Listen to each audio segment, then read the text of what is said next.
Thank you, everyone, and welcome. We're lucky enough to have our CEO of Shaw and Partners, Earl Evans, just came in from overseas, and he's going to tell us a little bit about background of Shaw and Partners. I'll pass that to you, Earl. That's a very sorry, that was quick. and that claps for him. Nice. There you go. Nice handball. Welcome, everybody. Thank you to our coming along to our wonderful boardroom. We're very proud of our premises here. Again, just a little bit about Shaw and Partners, which is what the guys sort of said to talk about. The business started around 35 years ago. So it started off as a traditional stockbroking house, if you want to call it that. And like lots of the stockbroking houses, it was probably due for the scrap heap, which is where most of the stockbrokers, old traditional long-only equity houses have gone. In 2015, we sort of went on this journey of building a true wealth business, if you want to call it that. To give you a little bit of an idea of the size of the business as we sit here today. So we've got offices all around Australia, in Brisbane, ACT, Victoria, Sydney, obviously, Adelaide and WA. And we've just acquired a business in New Zealand. We've got total assets of north of $45 billion, and something that, you know, again, if I take you back 10 years ago when we changed the name from Shaw Stockbroking to Shaw and Partners, we were managing around $3 or $4 billion in assets. We have approximately 450 staff, and we have five different areas in our business. We've got an asset management business, a funds business. We've actually got a research division. We've got analysts internally, as well as we acquire, and we've got a partnership with UBS globally. So we get our research from UBS from a global perspective. We've got an institutional area and a corporate capital markets business. So the five divisions of the business. I think, again, in terms of what we really do, like anything, you know, lots of the people in here, got around 200 advisors. So you can do the math. Each team roughly manages north of $200 million each. And it's a business that really has evolved. The landscape of our business has evolved tremendously over the 35 years I've been in the industry, but in the last 5 to 6 years, and I think it's going to go through an evolution again with AI. There's lots of challenges for models and businesses like ours. We're doing a lot of work around that at the moment on what the business is going to look like in 5 years or 10 years' time. So the business that we just acquired, we acquired a business called ISG in New Zealand. Valuation paid about $90 million for that business, manages around $7 billion in assets. As a matter of fact, I've just got to go downstairs straight after this to actually sign off the transfer of the money to actually go across into the bank account tomorrow to settle the transaction. So that's something that we're very, very excited about. A lot of you would know we're very much a grassroots firm, so we're not a firm that you would ever see. Whilst we're very proud of our premises, if the boys take you downstairs to do a quick lap around the offices downstairs, you know, they're pretty cool and very true to us. But you'll never see our business with the name of Shaw and Partners on the top of a building. That's not who we are. And this is probably, you know, from our perspective, coming into Chifley Tower was fantastic. We had a choice of having beautiful views all over the harbour and on level 37 or whatever it was, or we had 6 and 7, and we sort of wanted to be in Chifley Tower, one of the 3 best buildings in the city from a business perspective, but overlooking Sydney Harbour probably wasn't for us, quite frankly. So hence the reason here, and sorry you're looking into the Wentworth. Mind you, there's a funny story. That was actually a COVID hotel. So 12 months, when you actually came into the country, you had to spend your 2 weeks in that hotel. And I can tell you, if you just have a look at those windows, we got to see some unbelievable so you can imagine 2 weeks of boredom in a very small square. Anyway, brought out the voyeurism in us and brought out the show ponies in them. Yeah, it's a business from our side. We're very grassroots. We do a lot around philanthropy. And we do a lot around sports. So a lot of people say to us, oh, why are you so heavily involved in sports?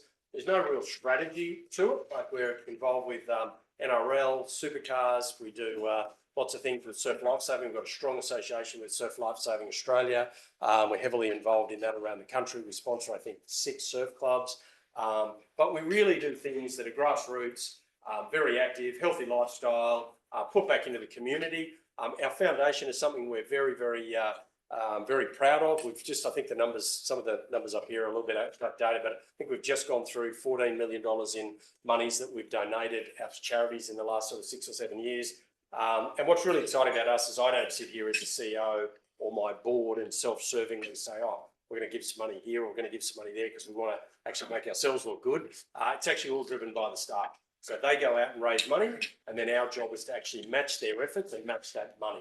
We donate around 1,200 to 1,300 paid hours for our staff to go out and do philanthropic work, which again has really been the fabric of the business. We do that equally around the country. So interesting enough, one of the things is, whilst with Shaw and Partners Financial Services, if you went into every state, we let the officers run the businesses how they want to run them. So many of you would have been all around Australia, I'm absolutely sure, but in my time in the business, you know, Sydney's different to Melbourne, Melbourne's, you know, different to WA, Adelaide's different to just everybody. You know, we let the businesses operate and to their own culture, their own personality, their own philanthropic work and their own sponsorship work to what community activities they want to be involved with. And again, it really is centralised around managing people's money, looking after asset allocation, building a business at the end of the day that is really about serving the business and doing it in an ethical and an honest way, and making sure you run a compliant operation. So from our perspective, it's something we're very proud of. 35 years, we've never had a regulatory fine or breach. It probably means we're due for one, but you know, something we're very, very proud of. So enough from me, more from probably the speakers. Pete, I'll get you back up here. You're back over to you, but welcome. Thank you very much. I hope you enjoy the food. I know you'll absolutely love the presentations and the chat, but thanks, and over to you guys. Thank you very much. You can do that. You can do that. That's a good sign. Yeah. I haven't seen you. You're actually, you've got up here and bullshitted to this. I have not seen you in a suit in the 8 years you've been here. I actually left my good one at home too. Oh, sorry. Thanks, guys. Cheers. So we've developed a team within Shaw and Partners called the GP Wealth Team, and we've designed that so we can cover all clients' needs, we can cover all asset classes. So sort of like your own family office. Someone's always available if someone's away, do investments by committee, and it's working very, very well for clients because there's just so much to keep on top of these days. But our size and scale enables us to bring unique investment opportunities from specialists in their field. And sports technology is a growing investment theme that falls within our alternative investment sleeve, and it's often overlooked by the broader market.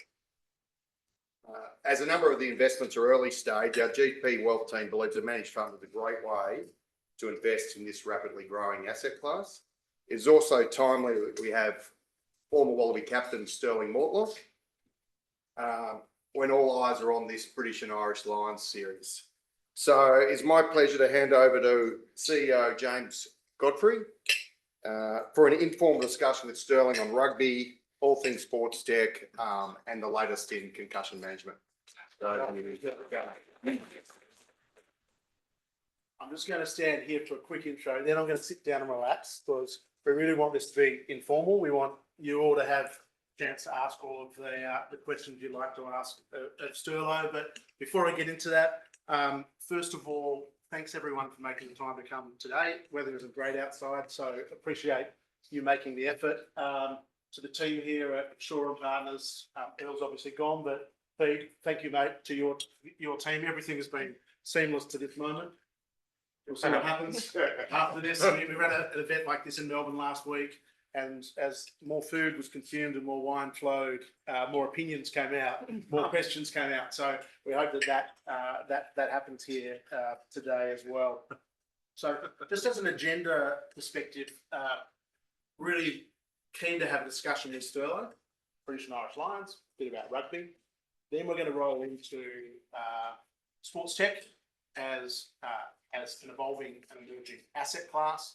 Then we're going to go into concussion as a topic that, as we start to have that discussion, probably touches all of us, from individuals who've had that experience themselves to seeing their kids being concussed or being coaches on field. So we found a lot of interest in the concussion space. So we thought we'd dive into that, talk a bit about the technologies that exist in that marketplace, and some of the things that we've deployed capital into ourselves. So that's from an agenda perspective. A couple of introductions from the XV side, and I'm going to go backwards this time, Ant, to our extended cousin, Ant Blazy from Fund Distribution Services. Ant, thanks for coming up from Melbourne. To my right, two along here, Darren Gardner, who is a shareholder and advisor. He doesn't know that I'm going to introduce him. That means you're next too, Trev. So Darren Gardner, who's on our advisory panel and who's a shareholder.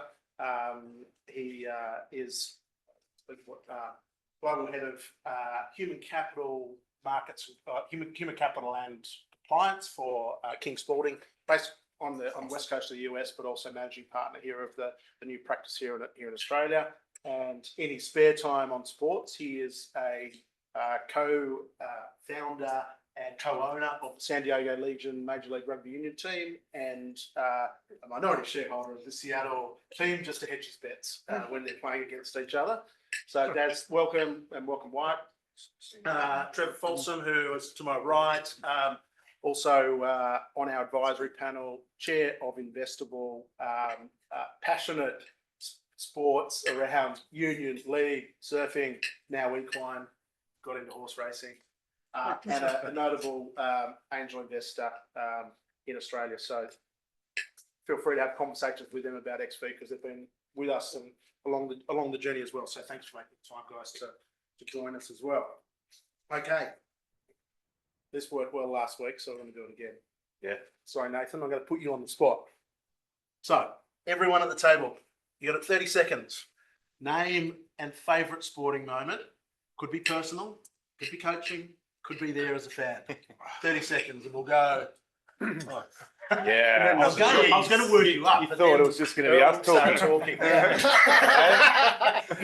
No hiding. No hiding. Yeah, we're all friends. No hiding. Sterling, you can't say your own. I'm saying my own. Favourite sporting moment. It's not one of my own. I would have to go to recently.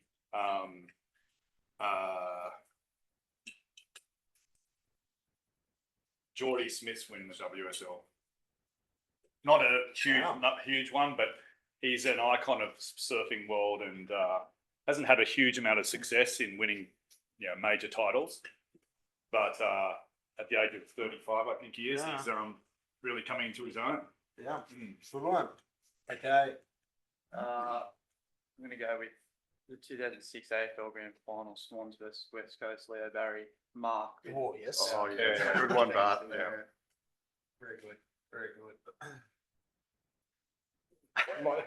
Might be showing my age a bit, but 1969 Grand Final with Balmain Tigers winning the premiership. Yeah, the Tigers. Against all the odds. Been a long drink.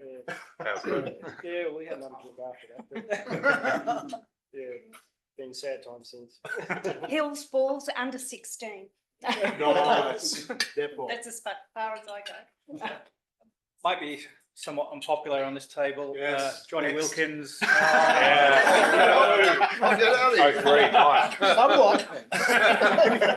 What are you going to say Saturday night? Can we expel anyone from the table? Yeah, exactly. We might hear about that being on the other side of the table, hey? Absolutely. Yeah. Pete's got a game. Yeah. I was just plenty of, I guess, moments that you enjoy, but Kieran Perkins, lane 8, 96, Yeah. the world wrote him off, and he sort of gave him away as he went past, and that was the most incredible swim. Yeah. For me, anyway. Good pick. Great. Scott Anderson, worst sporting moment, when being in London at 8 a.m. in the morning and we lost. To Johnny Wilkinson. I was out with 10 ponds till 3 a.m. the next morning. That was the longest day of my life from a sporting moment. But best sporting moment, America's Cup, Australia winning. Hands down. Very good. Anthony Blasey watching Kathy Freeman win the 400 at the Olympics in Sydney. Yeah, I was there. So it was special. I think sitting on the balcony of Augusta National, drinking green. That's not a trump. Yeah, we'll stop now. With a Nike emblem that dropped in the hole. Oh, what? Very good. Oh, you were there when he did that Terry one? was ripping. That was my moment because I was actually at the 16th green. Yeah. Trevor Winwood had a hole in one. The next shot in was Tigers. It was off the green. DeMarco had a 3-foot straight uphill putt. Well, a two-shot swing, he hit the mark, I missed the putt, and Woods hit that putt that went right around the world and just sat there and dropped in. And then we went back and drank some grain from at the club. And you know how much they were a bottle? $180 US. I might go last. Then I'll start talking. Yeah, that's right. Then you'll start talking. You'll hear enough to be. Yeah, well, Peter is my best man, and we decided back in 2003 in the Rugby World Cup semi-final to go and put some money on my brother-in-law at 20-1 to score the first try. And we were there live, and he scored an 80-metre intercept to score under the post, and we collected the 20-1. You know, Welcome to Stirling's brother. yeah, it's good he still likes his brother-in-law too. Like, I was actually going to say the exact same moment, even without Stirling here, I would have said it. How could you beat it? Yeah. But I guess then I'll go for something recently. My daughter was captain of the Orange under 17. They won the state titles for their debut. 3 days of games. Yeah, got some emotional parents and girls over 3 days, lots of matches, and they won it like on the last game. So that was pretty huge. But anyway, yeah, netball, netball, yeah. My name's Michael Pete. I was actually also going to say the America's Cup 1983, but also probably 2000 Bledisloe Cup, John Eales, that kick. Yeah, hi, my name's Andrew Crowther. I was thinking the Kieran Perkins one, but I remember it yesterday because it was the last time that happened, is the 1986 grand final, NRL Parramatta. Yeah, it's been a long time. Edward Hawke. I don't know if anyone remembers the 2021-22 Ashes start first ball to kick off the series, and not as monumental as everything else, but I was there with all my brothers, and just the energy and electricity in the stadium was just something I remember forever. It was insane. Andrew Warren, it's an easy one for me. 2005 NRL Grand Final. I was there. Benji did the flick pass, released Pat Richards. He scores the try and he points up into the crowd, and I was about 20 rows back, and I thought he was pointing at me. And then earlier this year, I was down at Campbelltown in the box with him, and I was telling him the story, and he goes, "Mate, everyone tells me they were at that game." So, but that's my moment. 05. And you've stuck through them through the lean years too. I will say for one. Absolutely. Not that long. So mine's the 2006 Soccer World Cup grand final game. I was in Leichhardt and the atmosphere was amazing. So yeah, that's my favourite. Brendan Gleeson, 98 finals, Jordan hits the game-winning shot, game 6 over Utah. My name's Matt Cooper. My least favourite sporting moments is every game that Stirling Mortlock played against the All Blacks. Probably for me, Sam Stokes' win in the US Open against Serena Williams. That game where Serena tried to get the crowd against her and yelled out, "I'm an American." I don't know if you recall it. That's right. It was epic. Cameron Laird, sitting next to Matt, I'm a Kiwi too. Obviously I've got a lot of great All Black memories, but it's interesting when I sort of sat back and thought about it. I coached my son from the age of 4.5 in rugby in Australia, and in the under 14 A's, I coached the Seaforth Raiders, and we went out to play the final against the Western Raptors. And the Western Raptors at 14 were actually, quite a few of them were as big as me. And they beat every team that year quite easily. And we went out and somehow the team just came together, and we had a lot of good luck. A few bounces and a few of their tries, which were sitters, and they'd pass the ball where they didn't need to, just to give someone a try, and they dropped the ball. Somehow we ended up winning with a final kick, and it was a fantastic day, and probably only exceeded by the graciousness of the Western Raptors and the way they took the defeat, which was quite fantastic. I was at the 2023 Super Bowl 49ers Chiefs in Vegas. Pretty good game. Awesome. I was at that too with my son, who's a 49ers fan, which probably wasn't the result anybody wanted. Lots of events that I think we've all been at. I'm going to go golf as well. I was at Pebble Beach. I walked the 18th, literally behind Tiger when he won the US Open, and I was in the sheds after because I got a friend who's in the golf industry, and got to have a conversation with Tiger after a major win, which is pretty cool. That's pretty good. Yeah, least favourite was last Saturday night. For a moment there, I thought one. I'm still claiming it.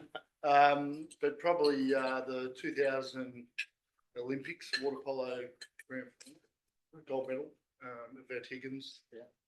After siren and back to the sawdust, how he felt with the team, and their gold medals around our necks. Very good. Awesome.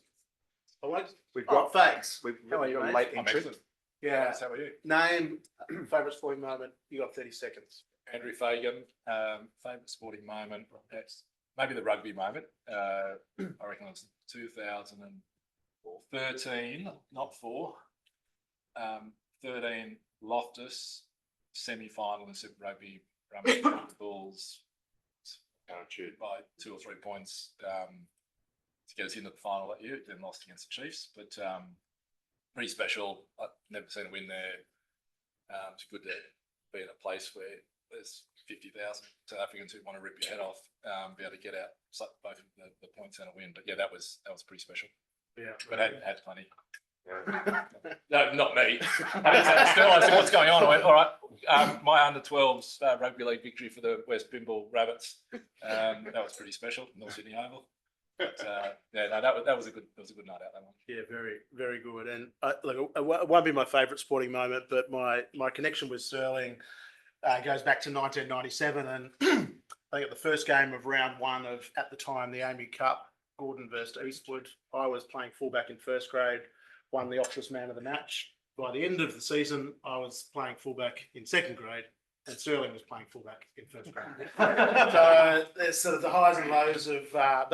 Our connection goes back to 1997. I think, the purpose of going around the table there, it shows what joy, what emotion sports brings to everyone, irrelevant of age, interest, gender. It connects with everyone, and interestingly, 70% of the global population has a connection with sports. So it's 5.6 billion people, whether it's participant or fan. So that's pretty pretty sizable group. But we'll talk more about that later. So we're going to dive into some questions with Stirling. I'm going to warm him up, and then I'll throw him to everyone here for the main game. So think about any questions that you want to ask of him. So I suppose there is an obvious question around, was it a penalty last weekend, Stirling? But it's an easy question.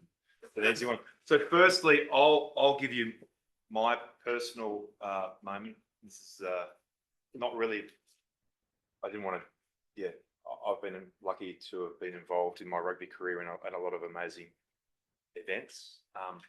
But one that I got to witness, which was pretty awesome, was Boxing Day Test match. It was my first Boxing Day Test match, 06-07 season.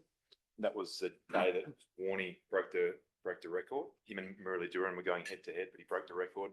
It just happened to be in a Boxing Day Test match in Melbourne, a packed crowd, and I was there in the members on the MCC had invited me because we were playing.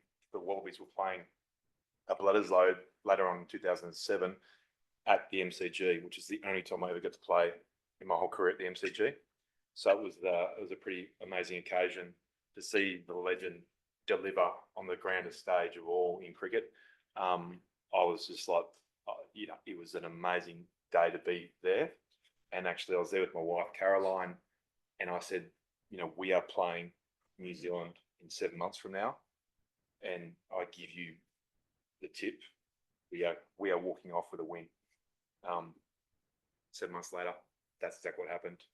I may have got man of the match. I may have been the captain, and it may have been my eldest son's test matches he ever watched. Wow.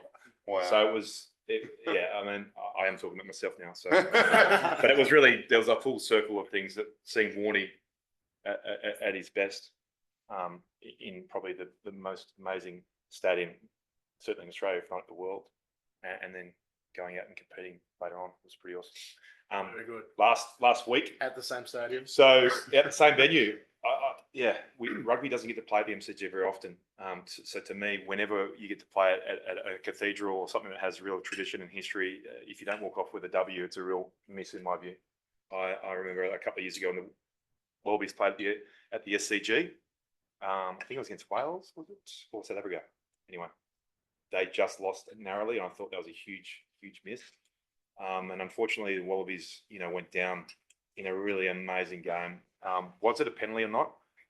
I think you could argue for both cases. I actually think sanity prevailed from my perspective. That type of clean out is what everyone is told to do. He didn't connect with his head. It may have been neck or back of shoulders.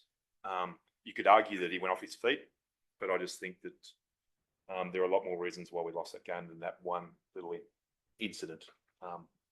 Whilst I was there live, I was saying, this could be a yellow card and could be a penalty and we'll win this game. But I was probably relieved that didn't happen because there would have been so much conjecture around it.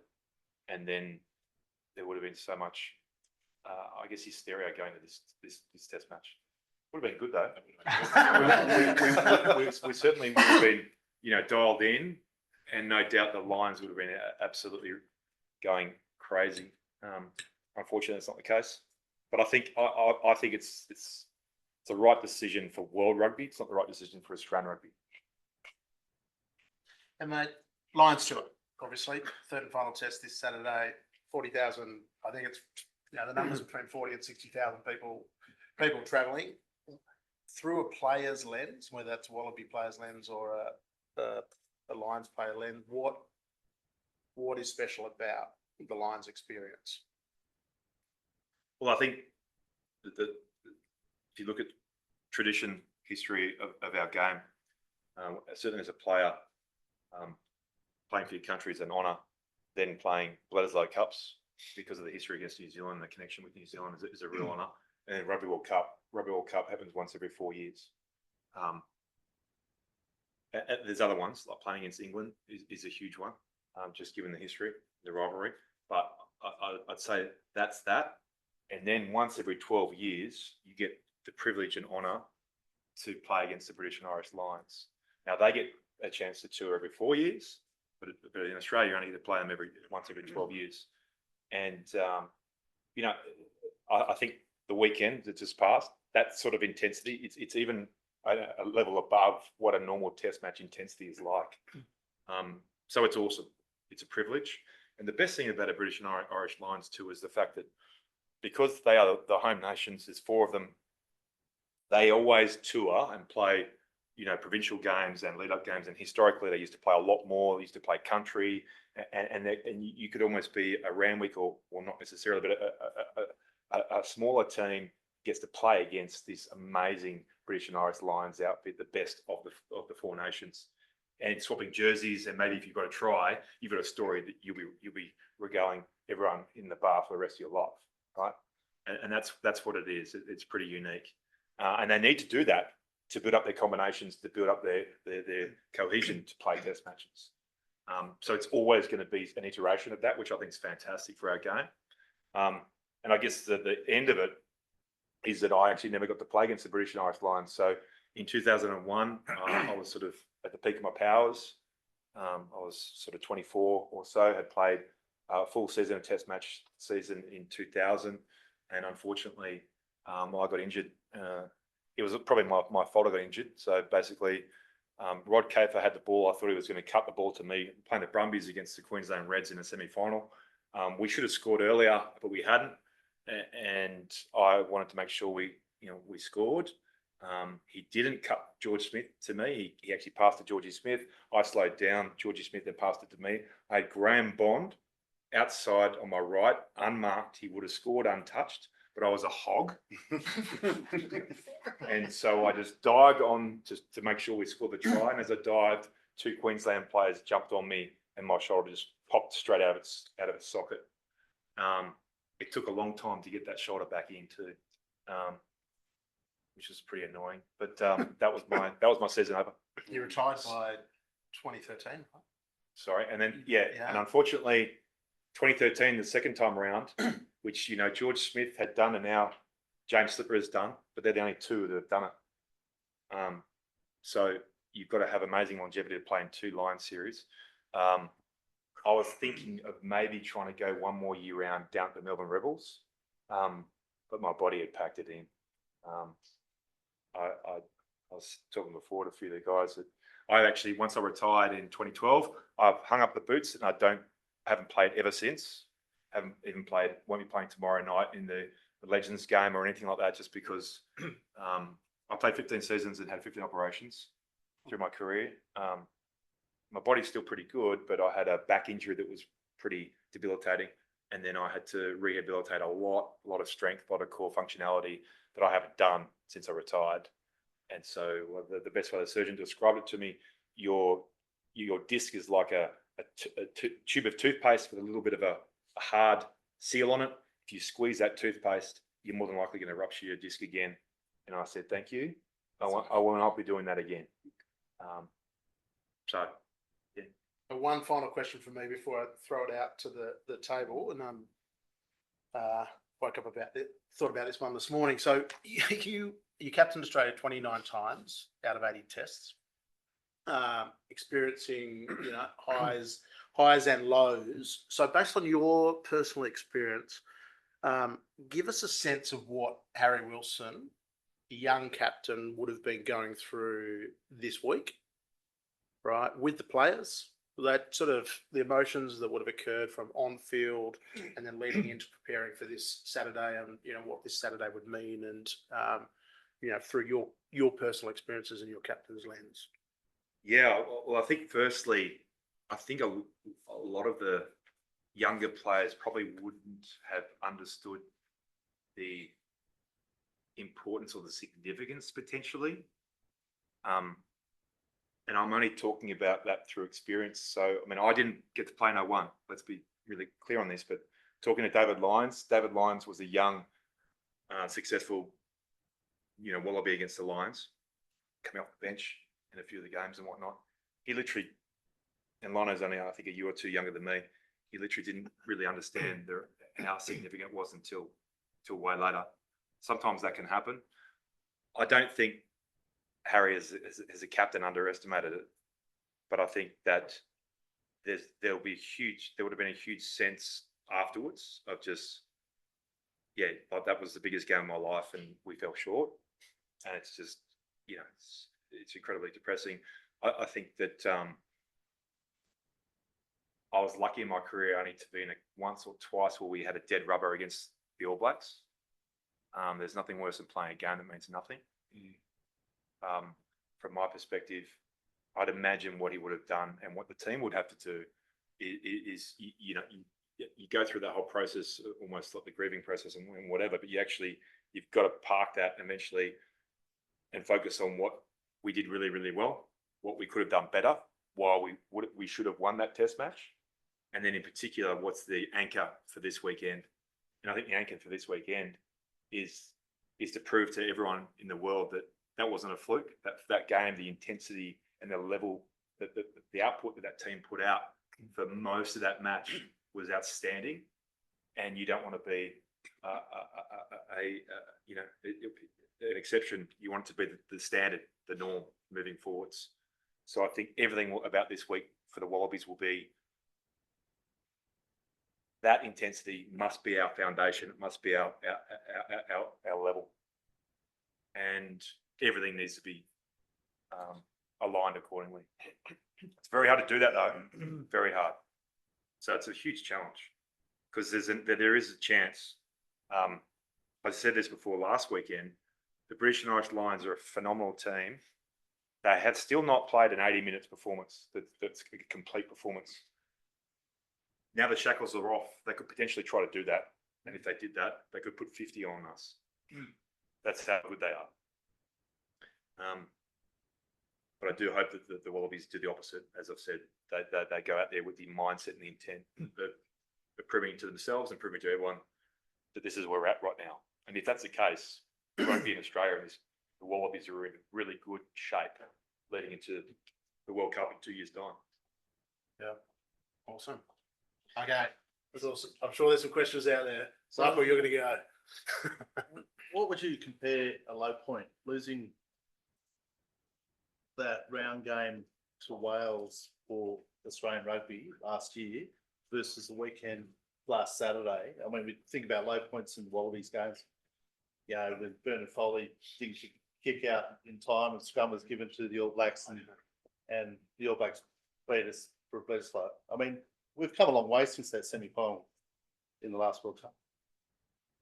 Yeah, so I sort of always rationalise these things very, very differently to that. So the games that we could have, should have won, look at, I guess, the intensity and the output and the focus to play at a really high level, and all of those ones that was there. You look at, why did we fall short? Why did we not get the result? And how do we learn from that?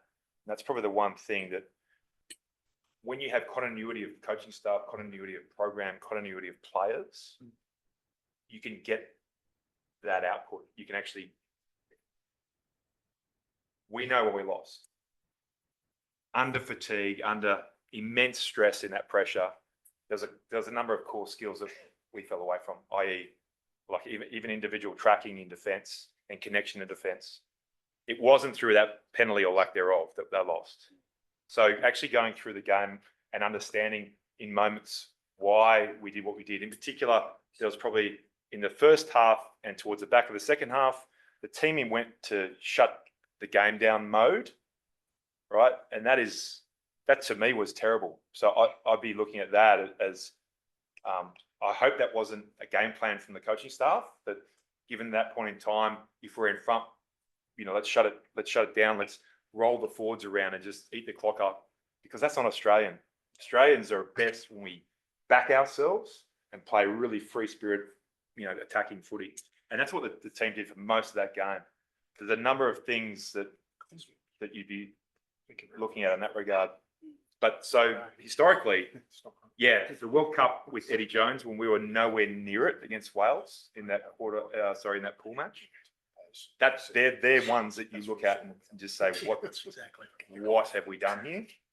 Whereas the ones where we are just short, like last week, you can build on that. You've got to absolutely have the mentality and mindset that we are so close and we stay the course. So what I'd hate to see is suddenly lots of combinations change, lots of players change, and then you don't get the chance for those guys who are the starting 15 to learn from what they didn't do last week, which was don't take your foot off the gas. Don't go into shut down the game mode. It's in pressure moments. They're going to come back. Defend as a group. Don't lose your feet when you're tracking in defence. Different things that we saw that I was just watching go, man, like, especially the centre, it was pretty bad. Ikitau, right shoulder tackle, probably 4 in a game. But he'd know. So you sort of, individually and collectively, So I hope that, there's a few injuries and whatnot, but I hope that the team has a fair bit of continuity so that they get an opportunity to re-establish that level, that intensity, and also hopefully to show that they've learned from last week. I'd love to get your opinion on the Suwali, $5 million, missed a few tackles, set up a good play. Do you think he's performing? Do you think it sets a good standard throwing that sort of money at one person? And sort of how do you think he's carried it and how do you think he's performed since then? Well, there's both sides to the argument, right? There's no doubt he's a star. So he went to the same school that my boys were at, and the same school, my boys were 4th generation Kingsmen. But we saw the most of him when he was in year 10. Right, when he was in year 11 and year 12, he was already contracted to rugby league. South. Yeah, that's the issue. That's the biggest issue for rugby. 100%. South Park didn't they? So- All of our cream gets siphoned off to league when they are in those early years. I've seen it as a coach in rugby. Yeah. Where you go along to grand finals, tournaments and that, and you have all of the rugby league scouts and, it's ridiculous. Like, that's where we're losing, the fodder we need to actually go and compete at the highest level. There's a lot of NRL clubs who are funding kids going through Kings, Newington, Waverley College. Yeah. The Roosters are funding kids going through Waverley, using that as a feeder. And rugby's nowhere. So that's the issue. I think if you look at a business model where you buy high and sell low, or vice versa, it's a pretty bad model. So Joseph, when he was out of school, to secure him, probably would have been, I don't know, 300K or something. Wait 3 years later and pay what we paid. That's not a good model.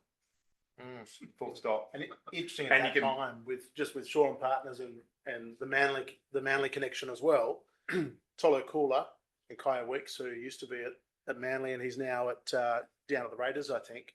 There was this group of players that were just behind Suwali that could have been secured for quite small contracts, so $50,000 a year contracts. And William Penasini, who was at Kings at the time, ended up at Parramatta.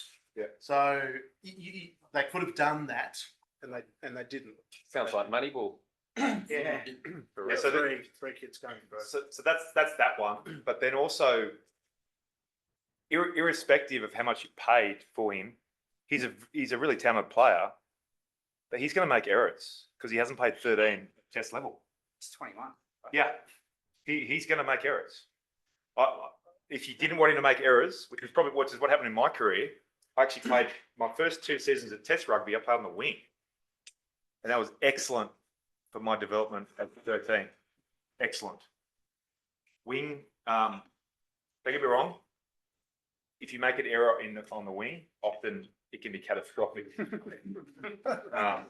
So you've got moments where you need to shine, moments where you have to tackle. If you miss that tackle, it's glaringly obvious. But you don't have. So 13 typically in rugby is your spiritual leader in defence, and if they're not, then your 12 has to be. That's as simple as it needs to be. So in multi-phase and unstructured play, normally the 13 is calling everything. Of kick chases, normally the 13 is calling everything. And then more importantly, most defensive patterns, the 13's ability to connect with the wingers and make the wingers feel comfortable is really important defensively as well. So that's a huge role for him that I think he doesn't understand. So Ikitau is a 13 playing 12, got exposed a couple Yeah, of that's the times, other they thing. scored tries. So you're playing, it's from a cohesion perspective. I mean, it worked on the inter-season tour last year, so they stuck with it a bit. I mean, I don't want to. Yeah, I've already said that I'd much prefer to pick and stick methodology, but my preference would have been, because there's so many, let's call it green combinations and youngish players, i.e. Tom Liner. That was his first start at the start of this test season. He played 3 caps off the bench. He'd never, ever played with Jake Gordon. So that 9 and 10 in what I've said is up there with your biggest test match series of your life. They've never played together. Now, if we go to Ben Darwin theory and cohesion analytics, that's plead insanity, even picking that, right? And then the 12 and 13 as well. Only really that spring tour they played together, and then so. But no matter who they picked, they wouldn't have had. No, well, okay. Sorry, if they picked Tate, McDermott, Liner, Paisami, right? Yeah, okay. Then you've got 3 guys who play together all the time. Yep.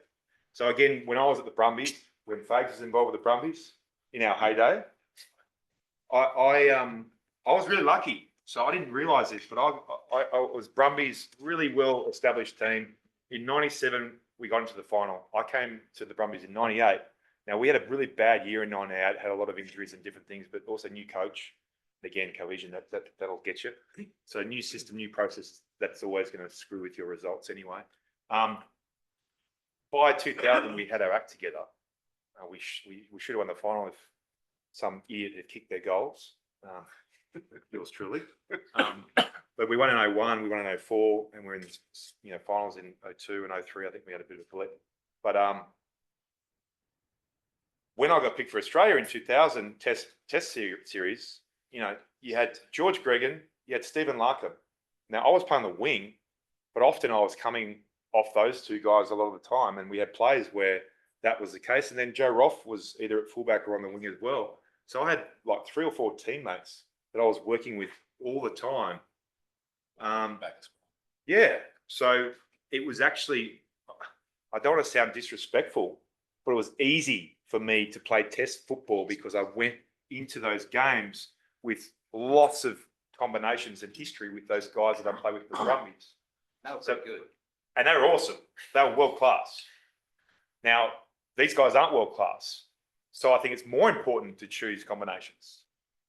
So does that make sense? Do you stick with both of those, Tom? And now World that you've done that, right? The question is going to be, for me, do you think this is going to be close to what we're going to be in 2 years' time?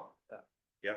And you build that, and then you also, as you build up, then you need to have a backup 10 or 2, and you need to have a 9 who comes in as well. Because I guess for me, 07 World Cup, when I was captain, we had a very strong build up. We beat New Zealand, as I said, at MCG, where the seas were rough and I was MON. But we beat South Africa as well. We beat South Africa in South Africa. We went over there knowing on our day we could beat anyone in the world categorically. Before I think it was the first game of the tournament or second, Stephen Larkham got injured. Now I'd argue he was close to one of the world's best 5'8". Yep. And then Berwick Barnes made his test debut in the World Cup. This isn't the reason we lost, because the reason we lost was because our forward pack and our physicality was not there, right? In some of the games, in particular the quarterfinal. But in hindsight, now that I know what I know, there is no way we would have won that World Cup in 07 with brand new 5'8". No way. And an anecdote to that. So Stephen Larkham was awesome, was unbelievable. I played with him forever. Anytime I ran a good line, I'd say 8 times out of 10, Bernie hit me. So I used to, like, one of my main things was running crazy lines with Bernie, and he'd hit me when I was open. He was an amazing decision maker under really, high speed and low time reaction. Then Berwick was 10. I was running the same lines. I actually went to him in a test match. The third time I ran through untouched. And I said, Bezza. I literally went to him and said, hey, Bezza, do you not want me to score untouched? And he said, oh, sorry, Stella. Sorry, Snorky. I was like, fuck. but it wasn't him. It was Bernie was a freak, but the fact that he needed to learn how we can combine together. And that's a really underestimated thing in sport. They still come up. Awesome. Oh, no, I was just going to say, so we've got a young team, inexperienced, low cohesion. The first test we lose by 8 points. Last week we lose by 2. Future's bright. Yeah. Are you thinking, I mean, from my perspective, when I saw this last game, I thought we now have a platform from which we can build. In 3 years' time, 4 years' time, are we going to have a team that's top 3 in the world? I think if we stay the course. My greatest concern is that Schnitzler. Yeah. And depth. We can always do one good team, but if there's a few injuries where we just don't have that depth in the last several years. Well, I think also probably what the last few weeks have shown to us that there actually are some amazing big humans that we can pick in the Wallabies team. I just don't know why we don't pick them more often. So like Will Skelton made a huge difference. Huge. Silikai Loto in the 3 matches, and he didn't play any test matches. Geez, he was an animal. I don't know what he's done wrong. But isn't it still because they don't play regularly in Australia? They're trying to pick. They are people that are playing here, whether that's right. Like in the stand on Saturday night, the second half there, Tupou should have been one that came on to me. I He agree. would have given that aggression and all that. We lost it then, you know. The bench, I thought, wasn't what it should have been. Humble opinion. It was Yeah. the difference the week before. Yeah, so I think the difference with the week before was that we played a game plan that tried to wear them down for the first 50 to 60, which worked really well. Then Tate McDermott came on at 9, bouncing around, and it really changed the landscape of that game. Unfortunately, due to injury and whatnot, that didn't happen on the weekend, and I'd argue that rotation or that change was wrong. I would never want to see a 9 on the wing. They only picked 2 on the bench, 2 backs on the bench. Yeah, so cover it. So Dono should have come on, and whether he went to 10 and pushed Liner out, or whether he went to fullback, right, and pushed a winger, pushed right to the wing or whatever, you could have. Yeah, there was other options that didn't affect that. So why do you think he did that? I don't know. Some of the selections from me have been slightly perplexing, but that's. I look at it. You can understand how I look at it from a cohesion perspective and combination. I'm big on combinations because I was the recipient of that throughout my whole career, and I finished off not being that. So when I went to the Rebels, we had 13 captains. So we had lots of veterans and leadership qualities in our team. So 13 guys that had captained either their national team or professional level provincial team. 13. It's the highest ever. Yet we all played for different clubs, different systems, different processes, different systems. And I'd be in a warm up and I'd be like, oh man, it's going to happen. Like train wreck. You just feel that we weren't connected. We weren't on nothing, you know, it's just, and to me, that was the chaos experience when you've got guys that haven't played together. They just aren't connected. They don't know their jobs as much. The system's they're not in tune with the system, the process and everything. And when that happens, sometimes you can be way off. Whereas when there's good continuity, good combinations, people know each other, your dips are way lower, way smaller. Still, slightly different tact here. But you're a young leader and you've spoken in the last 30 seconds and 10 minutes about systems, structures, and touched upon culture, combinations. But as a young leader, and now you're working with a bunch of companies that not all have young leaders, but young companies, growth companies, and a fair few young people. What are you, when you're sort of seeing things that you really like versus things that you don't, can you sort of show me or talk me through how you bring those qualities that you at a young age worked out can help deliver high performance organisations as a leader and as organisations, and what you look for when you're sort of deep in DD on young and growing companies? Yeah, nice. It's a great segue into the XV business. You can go now, mate. Thank you. Transit questions. There'll be plenty of time for other questions as well. The honourable member for Barrel. Thank you for the question. So we've known each other for a long time, so we've got this combination. Just want to pass you the ball. I'm Stephen Larkin. It's the only time I can say I put him right on the chest. Bernie, thank you.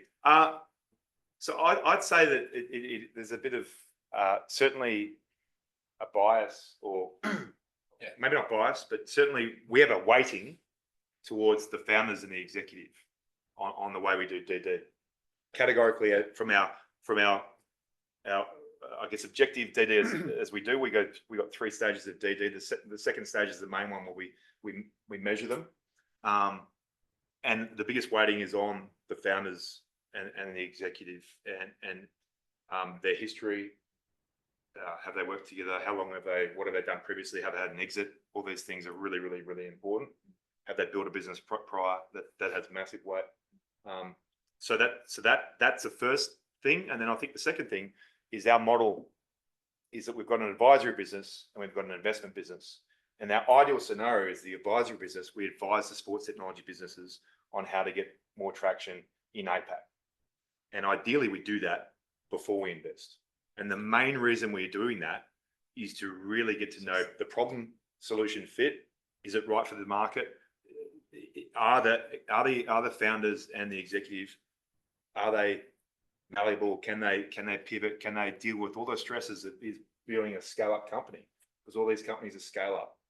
They've got revenue profile, they're in market, but they're trying to grow at a rapid rate. And there's a lot of moving targets on that. So at the end of the day, it goes down to getting to know those people, and are we going to invest in those people? Which again is really a sporting sort of metaphor, Thanks. right? On that, we see, we see how they adapt under pressure, how they quickly focus into where the opportunity is, and you see their characters come out, in those moments. And you're working at the coalface with them. We're hearing from clients. We're then going back. Some disappear, don't answer phone calls, right? And that's part of that process of DD, is we really have to weed them out actively. Who are you going to go to war with, right? We get to see who we want to go to war with, and then ideally that de-risks the investment stage at the other end, because we don't actually, for anyone who's in VC here, we don't believe in a traditional VC model in the sense of 15 shots at the dartboard, 5 are going to die, 5 are return on capital, 5 are multiple, one serious winner. We really believe in, okay, we can behave more like a PE active investment opportunity, and then we can de-risk that. We don't know what that is going to look like yet, because we haven't seen any model in place to see, okay, what is the third model at the end of that sequence, because just the nature of the stage of the sector at the moment. Yeah, from a modelling perspective, we're still being conservative like that, but what we're trying to do is spin it on its head to a certain degree. James, can you give us a working example when you talk about putting management under the Bunsen burner about adapting to under pressure? Yeah. Well, geez, which Coach one? Mate's a good one. Sorry? Coach Mate's a good one.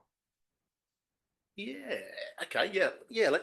Coach Mate's a really good one. So, New Zealand-based company, coaching platform, trying to solve the problem of how do you deliver a consistent experience that is high quality to a kid who is out there on the sporting field, irrelevant of the expertise of the coach. It's a mother that's coming in and executing. If it's a volunteer that's coming in and executing, how can we provide a tool in their hand that is sort of, flexible, adaptable, functional? So the two founders, one comes out of female, Michelle comes out of the production landscape, so filmmaker and produces content. The other, Lee, male, high performance soccer, played for the All Whites and big into grassroots coaching. So then they come together and say, right, what we want to deliver is an app that allows anyone to go into it. So let's just say one of their clients, Football New Zealand, can go in and say, today, under 9 girls, training session, this is the season, 10-week season, 45-minute training sessions. What do I need? So it basically puts out schedule. It has a WhatsApp sort of component around it as well. So there's communication to parents, videos that are on there that make it really simple. What equipment do I need to bring? It's all in the hand. So the consistent experiences for the kids. So then putting them under pressure.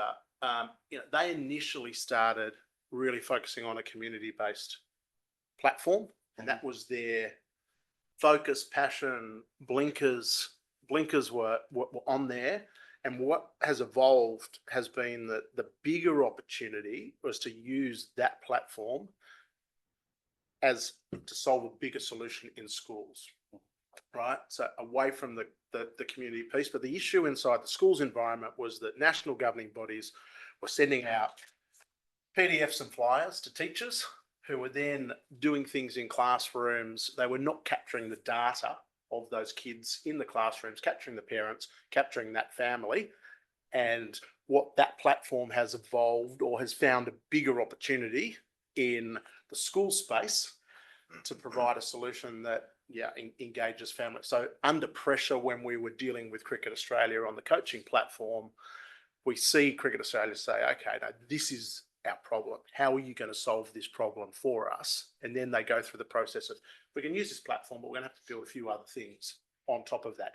That has led to a third solution led by Cricket Australia, which I can't mention at the moment, that will probably become a larger opportunity for them. So we're sitting at the table with them during those early conversations because we're opening up the market for them. So part of what we do on the accelerated advisory side of our business is, who do we need to get to? Who are the decision makers? In what sequence do we need to get to those decision makers? Because there is an order to do that in the most efficient way.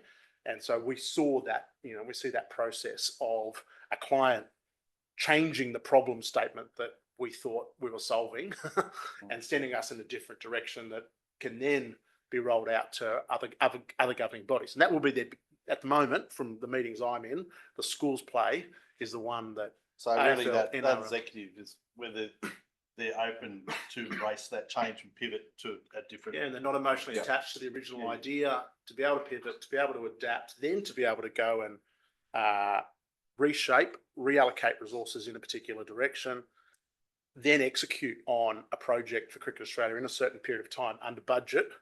And everyone goes, right, this business can maneuver because sport is moving really, really quickly because it's been a sector that's been slow on digital transformation.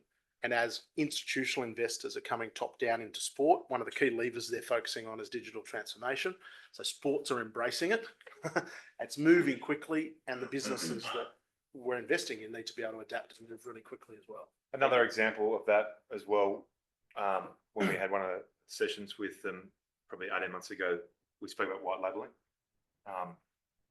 And I specifically remember them saying absolutely categorically, no, we will not be white labelling. And we were like, okay, why not? Because it's our brand. Coachmate's our brand. And I'm like, yeah, but what if AFL and Cricket Australia say we want a white label solution? You're going to say no. So then it was more around making sure that if they white labeled and built out a platform that's scalable and usable again for other sports and other clients, right? So you don't build one thing specifically for one and build another one specifically, then you've got two tech platforms and you just keep adding, right? So it was more around strategy and why and delving into that. And then literally after, we planned that seed with them, and then literally, I don't know, maybe even 3 months later, the founder, she's come back to us. Oh, we're white labeling. we're doing this, and that led to the cricket deal. Yeah. So, and the development is being paid for by the Cricket Australia. Correct. Right. So they're getting paid the way through, and that's going to be rolled out into other sports. Scalable downstream as well, which is few awesome. elements of cricket specific, but yeah. So there's a few examples of squeezing them, and that's all. It's all part of it. So I'm not we've got a lot of crossover. Our head of research, John Persico, is probably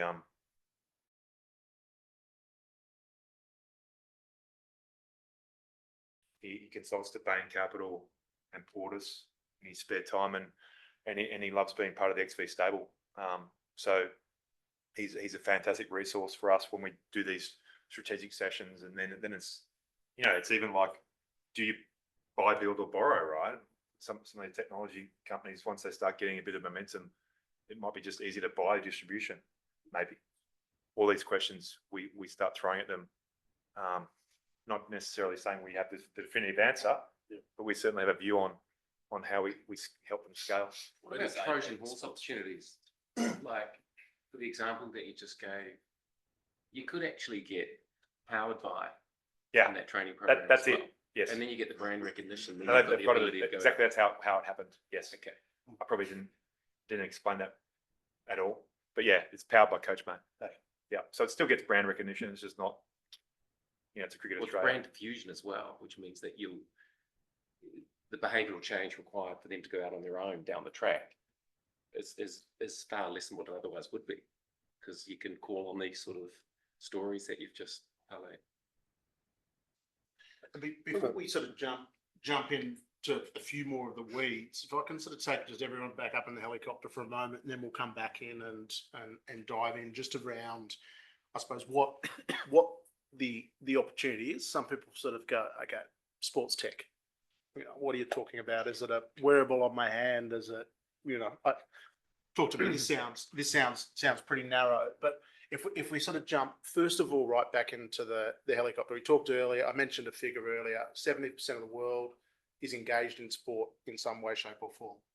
Then we've got technology, and then we've got financial services. So those two sectors have probably had the most influence on the world in the last 30 years. And sport engages a significant number of people. So we're operating at the intersection of those three sectors. There's an anecdote that, you know, technology sort of shapes the future, and then finance decides which ones win. Right. So now, when we look at sport, I mentioned before that sport is a laggard in the process of digital transformation. Sectors like health, financial services are well capitalized and well regulated. Sport is not. It is quite fragmented, and it is globally undercapitalized. Certainly in North America, it's well capitalized. So we've got this opportunity around following a blueprint of digital transformation in the sector, and there are some blueprints, you know, obviously around this, so we can follow that blueprint of digital transformation. We're really backing the adjacent wave, which is sports technology that enables that digital transformation. So we've got a few things that are on our side. Every business that we've invested in and looked at, data is really at the center of what is going on. So data is critical. Participants in sport, or people involved in sport, are far more willing to provide their data to a sports organisation than they are as a client of an organisation in another sector. They want to throw their data into the mix, and we throw AI and the emergence, revolution, surge that is going and, you know, going. Like everything, AI is one of our thematics. So everything that we are dealing with have an AI component to it. So you've got this opportunity to be able to fast track growth in a sector because you've got data, you've got AI, you've got capital coming into sport, top down from institutional capital. So this is the wave that we're backing. This is sort of, you know, this is our thesis. APAC, Stirling mentioned APAC as being, you know, critical to us. So North America is more advanced in regards to investment in sport and their investment in sports technology. And that is, I think everyone is aware of that. What we have in APAC is Australia, that is actually a mature and concentrated sports country. We've got participants, we've got great competitions, we've got annual events, we've also got a runway of major and mega events leading into the Olympic Games in 2032. So we're really mature, but the rest of APAC is actually quite immature in regards to sport and sports technology adoption. So we've got this region that we're ahead of here, but we've got 63% of the world's population in our region that we've got an opportunity to engage with through technology because it's scalable. We've got 12 of the top 50 12 of the top 50 sports leagues in the world based on revenue. So there is enough here. AFL and NRL both come into the equation there. And, you know, 3 of the top 5 medal-winning countries, right, in the Paris Olympics. So if we look at our numbers of competitors, let's just say 150 sports tech investors globally, 2 in Australia, used to be 3, thanks. Michael, I was telling you about that earlier. 2 in Australia who are focused on this, being ourselves and Wildcard Ventures, which are part of Tennis Australia. There's about 8 in APAC. Most of them will have some association with an organisation in the US, and the rest are predominantly located in North America, into Europe, and the Middle East is starting to accelerate basically broader sport investment. Surge and the PIF, they are starting a sports tech fund called Humane, which is pretty exciting and interesting. Did someone know? So that's why APAC for us is a huge opportunity. We're investing in global sports technology, not just local sports technology. So we bring it best of breed into Australia. We accelerate it here. We fast track its growth. We fast track its use of application in quite a concentrated environment. Then we send it back out into the world with more applications that are proven to monetize and accelerate. So that's a bit about the opportunity. Still, I might throw to you just in regards to sort of some of the way we look at the world from an investment perspective of what that criteria and lens is, and also just about sports tech and its and adjacent sectors. Yeah, sure.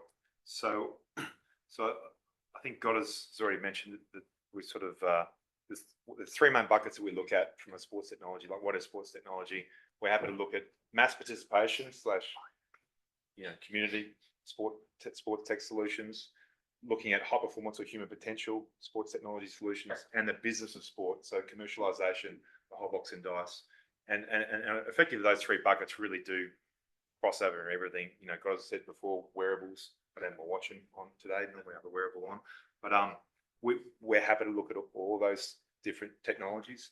But what we're looking for, firstly, is companies that are operating that have a revenue profile. So typically that means post seed to sort of Series B from where they're raising journey starts. They've got a revenue profile that validates their business thesis. So whatever their problem they're solving, there's enough revenue to prove to us they are doing that. What does that quantify from a notional perspective?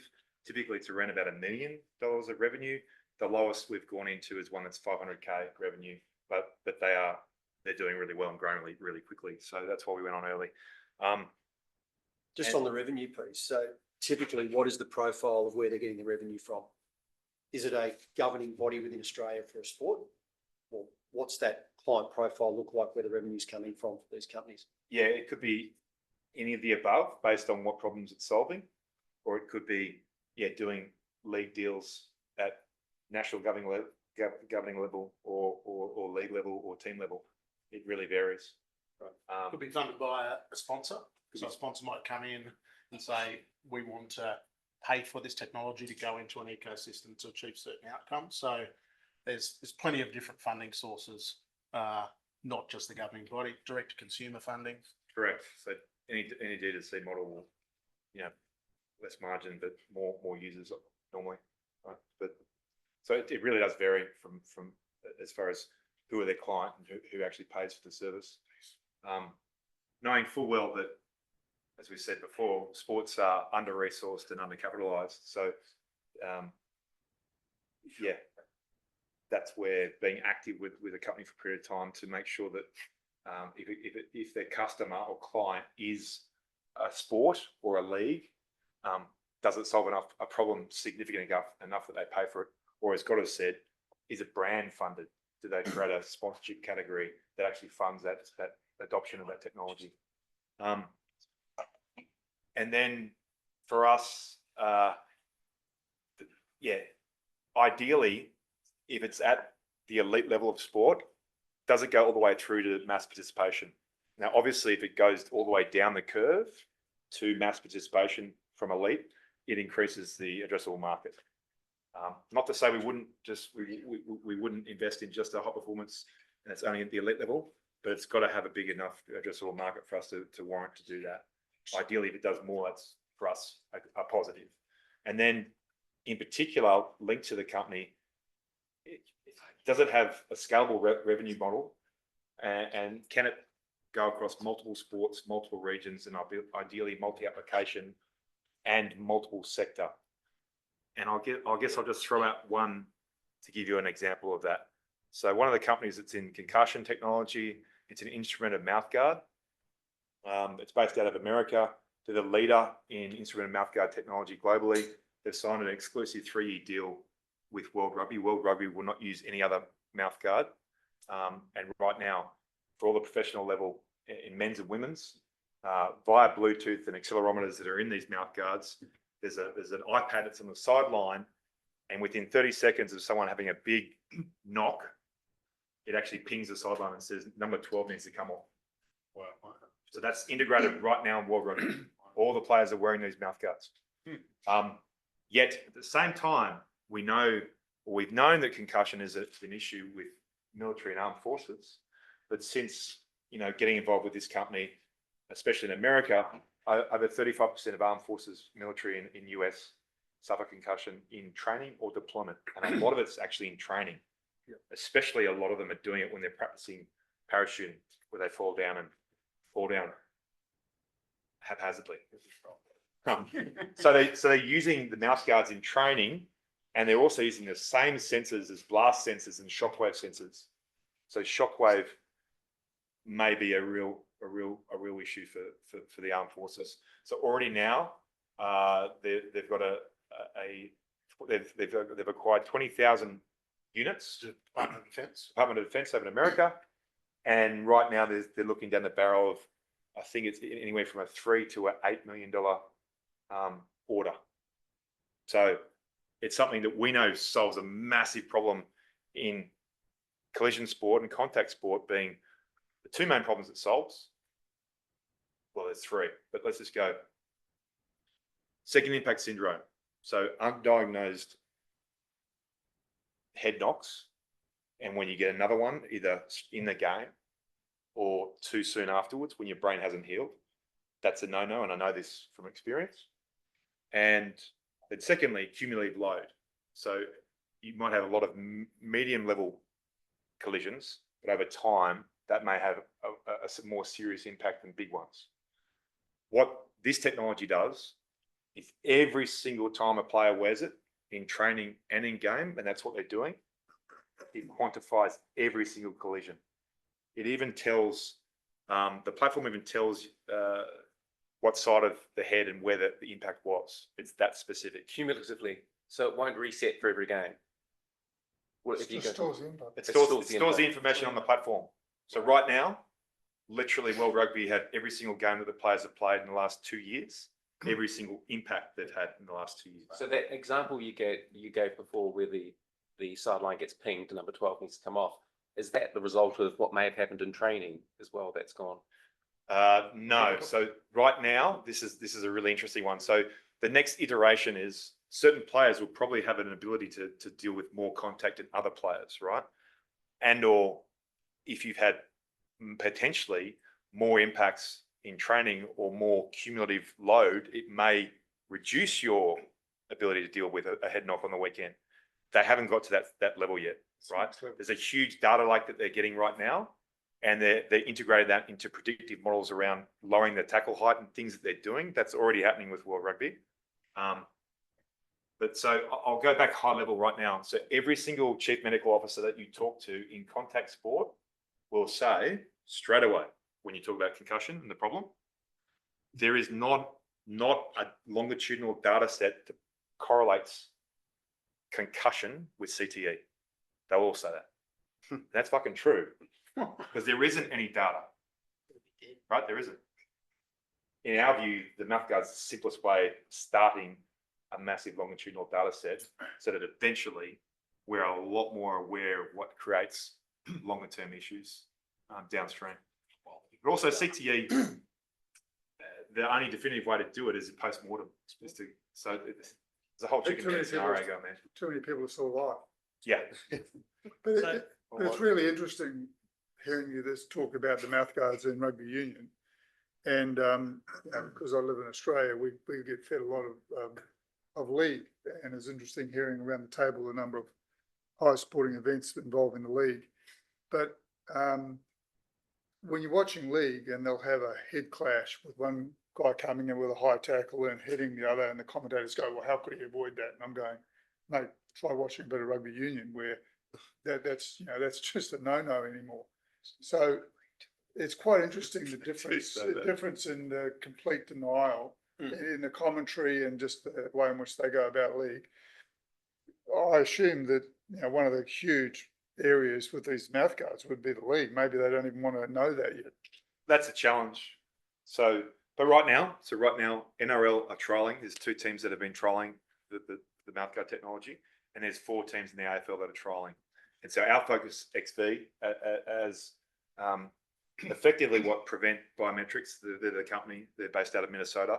They've got one guy who's on the ground in this region. They're wanting us to be more their boots on the ground and to really help with these complex deals and complex. It's a really, you've got players association, you've got data issues, you've got liability issues and not wanting to accept that we've got a liability, and then what they do with that data. So here's an example. So literally I saw this morning that clean out that was in question, whether it was a penalty or not last weekend. I think Schmidt or someone has said that provided a significant head impact that the mouthguard has shown to our player. Oh, the time and date standards. No, it's all there. The data. So when they were using them, Anna Falvey, who's the chief medical officer in World Rugby, is based up in UK. He can actually go onto the platform and watch the collisions in real time. Reverse the result. Send it in. There is a level of oversight. You got to work out that there needs to be a line that doesn't get crossed on this as well, because there's an OHS, there's a big OHS component, and there's a liability component as well. So because that's one of the other things that all the doctors will also agree on. One's about the longitudinal study or lack thereof. The Correct. other one is they're all super scared. They're equally, every one of them is really nervous in their role. Yes, the liability. They don't almost to the extent in impact sports. Like you've got a lot of long-term docs who've been there for a while. Some of them sort of going, not sure I want to continue to it, and others are a bit nervous about coming in because they've got to make these calls on a regular basis, and they're worried. You've seen billion-dollar lawsuits in the US, and they're also going, I'm not sure I want to. And they've got the best of intentions. They're saying, I've got to make these calls with a lack of information, and then put my hand up to it, tell the coach he's all good, knowing that he may not be. So does a health fund? So if you look at AFL, NRL, Rugby Australia, does a health fund cover or umbrella one of those sports for? So, and if so, which I imagine they would, then why wouldn't they would be demanding that this mouthguard's being used? Yeah, so it's not the health fund, there's an insurer. Yeah. So they've all got insurance policies, and we've been talking to the insurers and the reinsurers, and because how could they not have it? Part of and the Australian Sports Commission and all the sports. So we're talking to them all, and I guess our focus, firstly, we don't want to provide, leverage in a technology that isn't true to label. We've already gone through that with this company, that they are the best in the world, and it is true to label. They've got rid of false positives and all these things, and the latency. They had issues with latency, which is from Bluetooth. So Bluetooth, everyone knows Bluetooth, right? It's got only a certain range. So right now, that every referee wears a Bluetooth booster on the side, which increases the reach of the Bluetooth by about 150 meters. So they've had to learn on the fly with this new technology, right? But the US, but it's true to label, right? And then secondly, it's not a huge impos on the teams. So basically, every single person gets fitted with a mouthguard by a laser, whatever it's called. Dental imaging. Yeah, imaging, laser imaging, and then a week later, their mouthguard, dental quality mouthguard, comes with the accelerometer and chip in it, and all that needs to happen is they just need to make sure that those things are charged before each session, and that they get switched on with the iPad. And as soon as it does that, all the data is accumulated for the platform. Also, they've got firmware in the actual guard that if you don't have that iPad near you, it'll still work for a long period of time and accumulate the data. And once it goes back and syncs up, it'll all update to the platform as well. But I can't remember if you said this, but obviously the US is ahead of us with NFL, with concussions and all that stuff that's been talked about for ages. Did you say they do have there, or they don't, or they're doing something else? So the NFL currently have a relationship with Biocore. Biocore do a number of things, not just instrumented mouth guards around concussion and tracking the players and whatnot. So their mouth guards that they don't work very well. We know that. So at some stage, when the time's right, I think the NFL's a good place. But also the NFL's an interesting one, right? It's a behemoth. It's a beast. If you're supplying to the NFL, often they'll turn around and say, "You pay me." That's our right, because you get so much from our platform. So and the NFL insures itself. Yes, that's right. So yeah. no one insures the NFL. The NFL is self-insured. It's got capped. Yeah. It's client Yeah, well, leverage. So obviously this week they had a major issue with that guy killing himself and say, please inspect my brain. Yeah. After he killed a few other people along the way. Just can we take it to the next step? Yeah. Like, we've talked about mouth guards. We've talked about that as being a diagnostic. We've talked about it building data.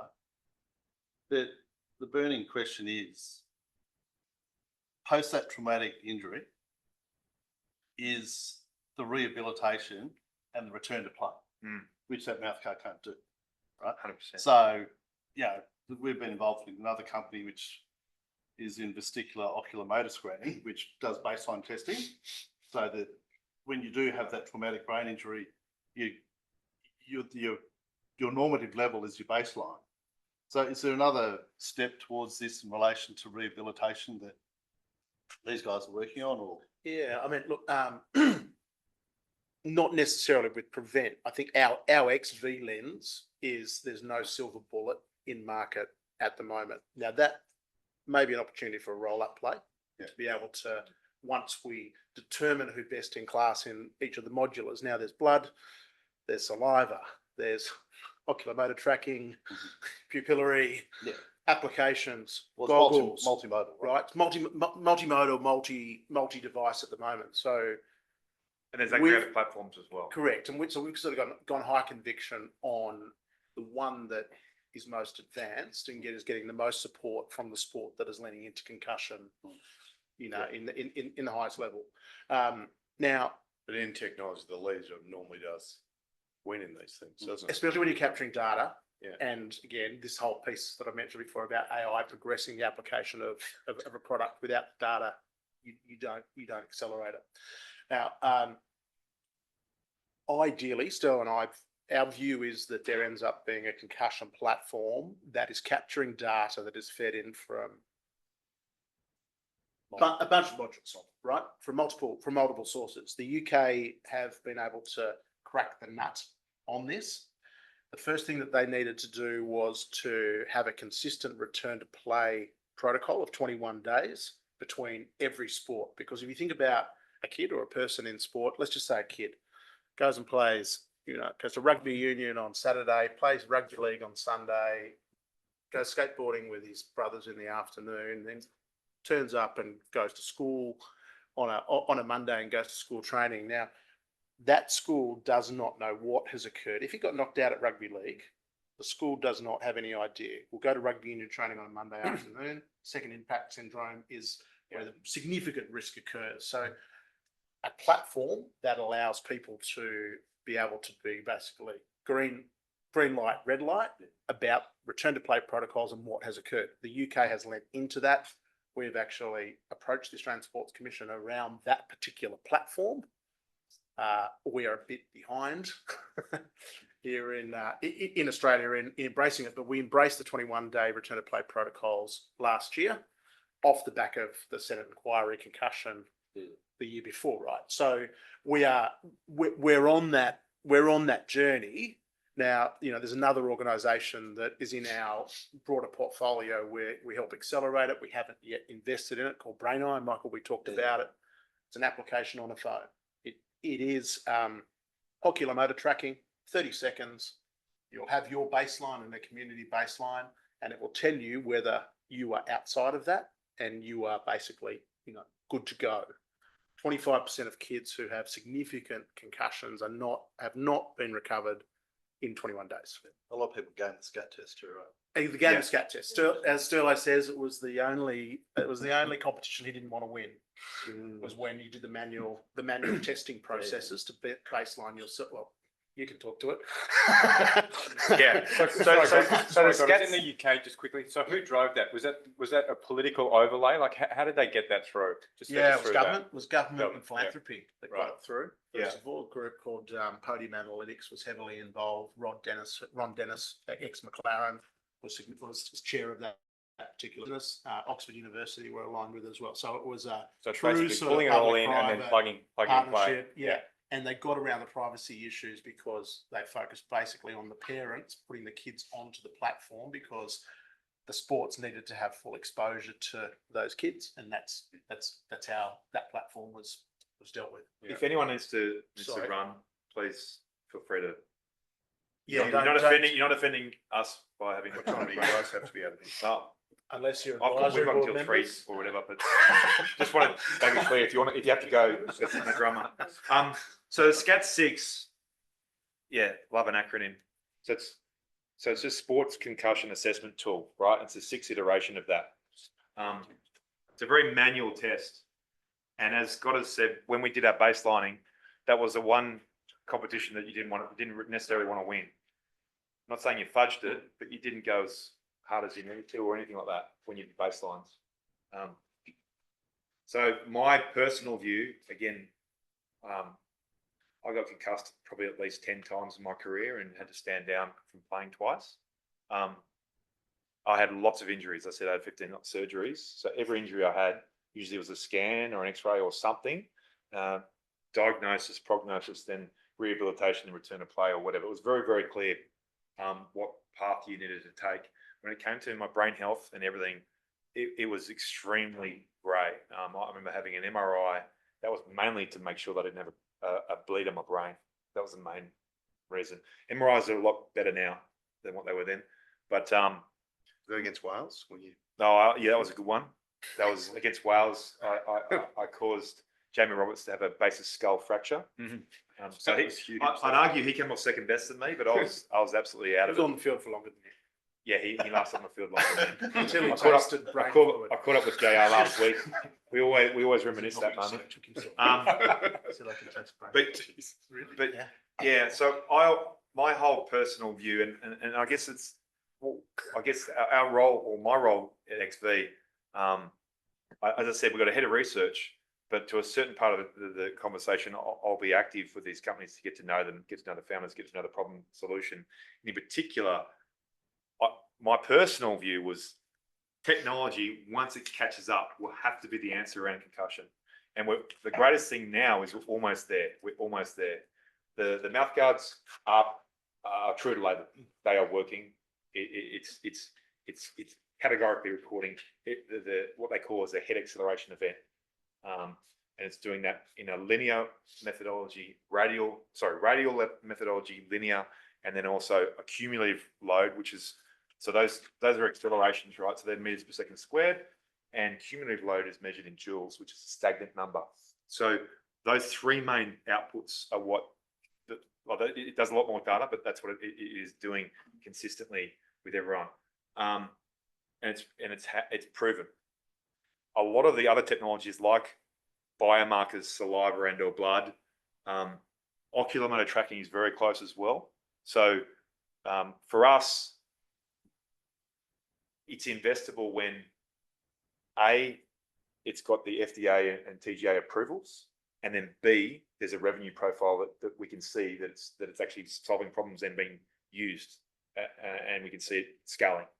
So far, we haven't invested in anything else yet, but we are looking at the whole, I guess, paradigm. So there's 3 concussion platforms that we like.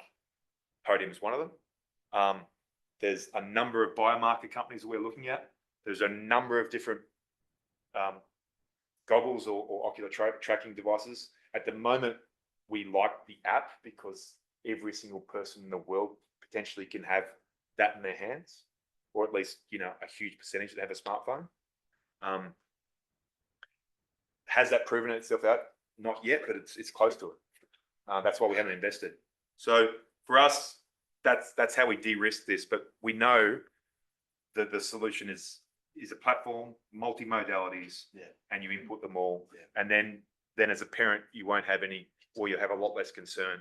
And as a school, we've spoken to a lot of people who, you know, who's been a board member at a school here, probably. Yeah, but a lot of people. So from a school perspective, yes, they have significant risk because only 25% of concussions occur during a structured sports activity. The rest occur outside of that, right? So school is holding significant. It's like that New England class. Yeah, significant liability. They didn't know. Yeah. Yeah. So That's your ticket to the revenue model. which Sorry? is- It feels like the ticket to the revenue model for your mouthguard play and others is prevention, not protection. You get your cumulative data, Sterling, which you talked about. We're becoming increasingly hyper-connected. The cost of storing data is going down to zero. The second or third order effect of what you've described is every mother in Australia will want their son. You'll be selling tens and tens of millions. And you know what that does? The fourth order effect is you've got a deeper pool from which you can choose the Wallabies. It only gets, No, I'm actually quite serious. You're singing from our hymn sheet. This is what we believe. We believe this company within 3 to 5 years will have way more than 1 million units sold. Like, I mean, the reality is there's over 1 million or 700,000 AFL players. There's, you know, close to 200,000 league, 150,000 union. There's stretch the number on union. Yeah, stretch out. And I'm guessing that damage has got to be replaced. And there's about 8. I think there's 8 million, you know, rugby players in UK. Oh, this is a big. But the big addressable market's not just sport, right? It's kids No. that go in the playground. Correct. It's kids that go to fun parks. It's actually action sports. Aged care. Action sports. Yeah, I was about to say aged care. Your market is 250 million mothers but it's age Correct. that are acting as gatekeepers. Yep. For, I mean, But isn't that scary shit? Like them sitting on the sideline. Their phones. Get him off. Shit, it's just been hit with an 8 defaults. Fuck, get him off. Yeah, but they can. I don't think it's the sideline. I think it's actually during the week when as a parent you can check to make sure there's no cumulative knocks. Your son's but ready to your take kid's this not effect. going to be wearing his mouth guard around school. No, but in training. No. That's the thing. So Well, clearly, When you say say that, your yeah. action sports, How many injuries were in the playground? Unbelievable. Yeah. Like my daughter just whole ass, like they sit there just going, and they were Because of concerned about like getting her tested. But she absolutely, someone came around the corner. So sorry to take this to the next level. You know, it's going to happen at some stage. And that is not a mouth guard, but some sort of chip that you can insert that obviously gauges everything that we're talking about that isn't a mouth guard, that is constantly attached to your person, right, your head, that then does pick up the stuff in the ground. Now I know we're all shown like how we're going to do that, but it'll come. Oh, no, Is it going to be in 5-10 years? It'll be there, I'll tell you. Yeah, and we've just got to. That's what I mean. A head of research put together a one page on 18 different leading technologies across these modules. So we just have to stay ahead of what's going on. We were accelerating another business that we didn't invest in called iGuide, that was an early stage community based platform where there was an iPad and basically sort of a dark cloth that went over eyes, and some of the schools got this particular contraption. By the end of the day, when Brain Eye comes out, it's on the phone on an app, and iGuide gone. Now they were trying to transition towards an app, but it was too slow. So technology moves super fast. But it's also, it's not always the best technology that wins, right? So I remember Stephen Larkin, Bernie, when we were over in Japan, he thought it was a good time to get a mini disc. Back in 2000, he said it was best technology, and I was like, "You're a fucking idiot, mate." Just keep throwing me cut-up balls. He may have been right. He may have been right, but the Discman at the time, so the Discman, they solved the problem with it. You know, you could shake it, the shake resistance, And then within 2 years from then, a thing called the iPod came out. And so I guess our view is that it's just as important as finding what we think is absolutely defendable market-leading technology, but then it's around how do we make sure it wins through leveraging our relationships globally. So we've got consultants around the world, and obviously we know this region really, really well. And then ideally downstream, what we want to be doing is having a whole, let's call it, sports personnel that can be part of our advisory board pool. We start trying to leverage athlete influences and whatnot you can. So rather than me talking about how good these mouth guards are, because I'm, a long time retired, wouldn't it be better to have, Harry Wilson or whatever it is, right? To be saying that right now. I think that's for us, downstream where we want to be. That's what we really leverage the opportunity, right? Yeah. I don't know where you want to go now, man. It's been pretty good. It's just really, I've got a question. How do you see the role of technology and data in talent identification? That's a great question. This is the best one. So AI and talent identification is massive right now. Like it's growing at an amazing space. And actually, one of our 5 investments is talent ID and scouting platform, because it was done by Dan Pelcom. He was actually working for Collingwood for a period of time, did his PhD in this, and then his work was so well regarded that a number of AFL clubs said, can we have a piece of that? And so then he set up a company.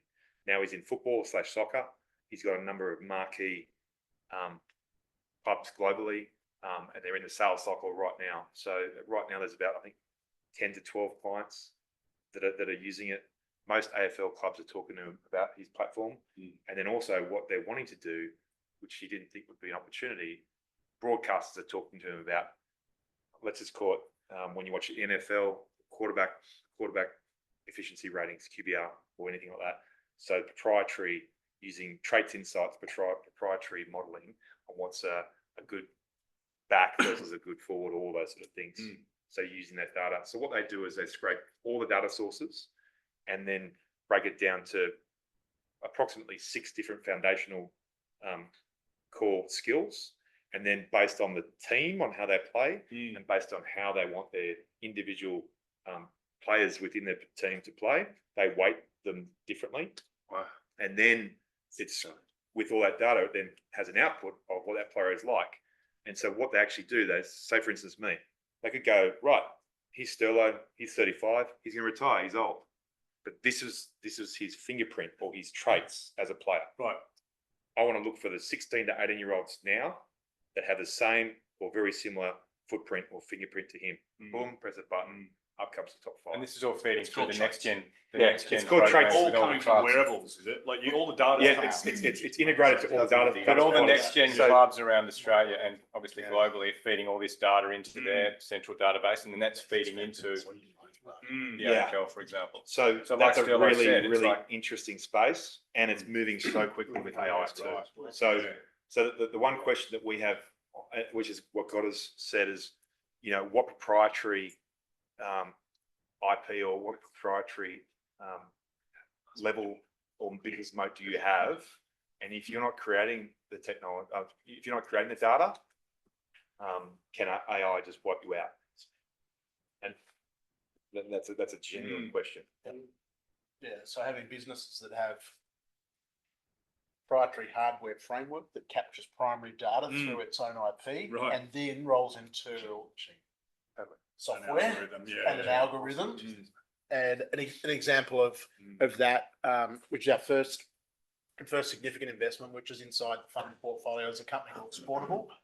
Inside Sportable is basically a tracking company that solved the problem of how do we put a chip inside a bladder-based ball that is able to track a whole lot of moments in a game. Then they build player tracking, and then it creates a digital twin of the game.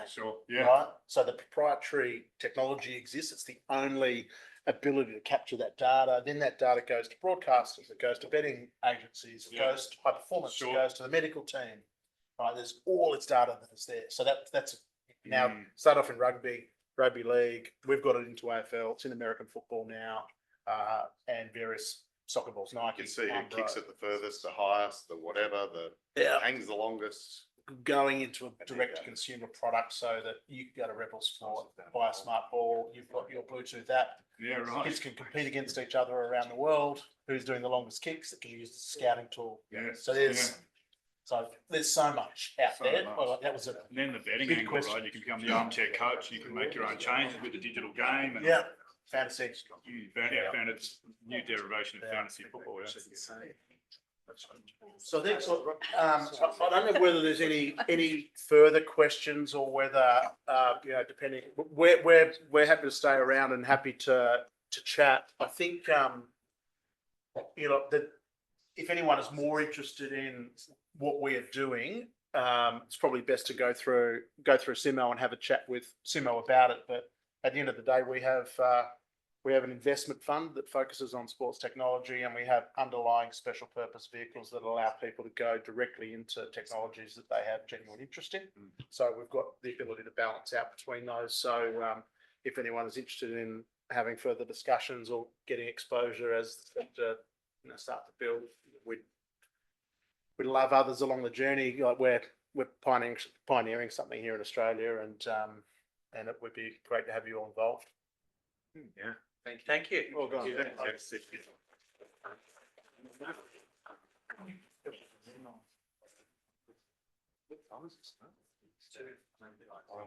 And how many investments in the fund now? Five in the fund, and there'll be 5 underlying SPVs that allow flexibility to go direct. Thank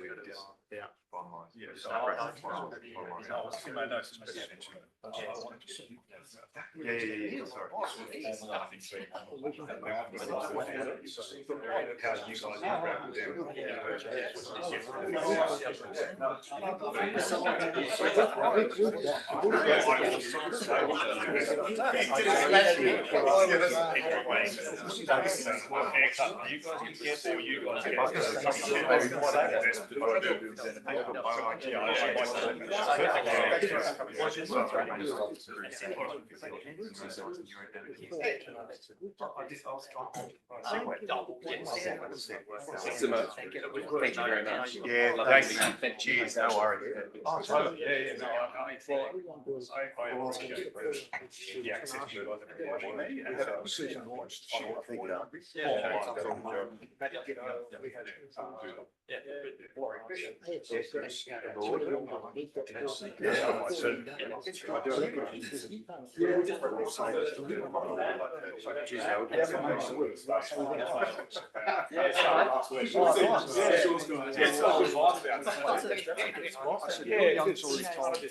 it's called Tech, the executive hub. Unbelievable. Yes. I want to finish it.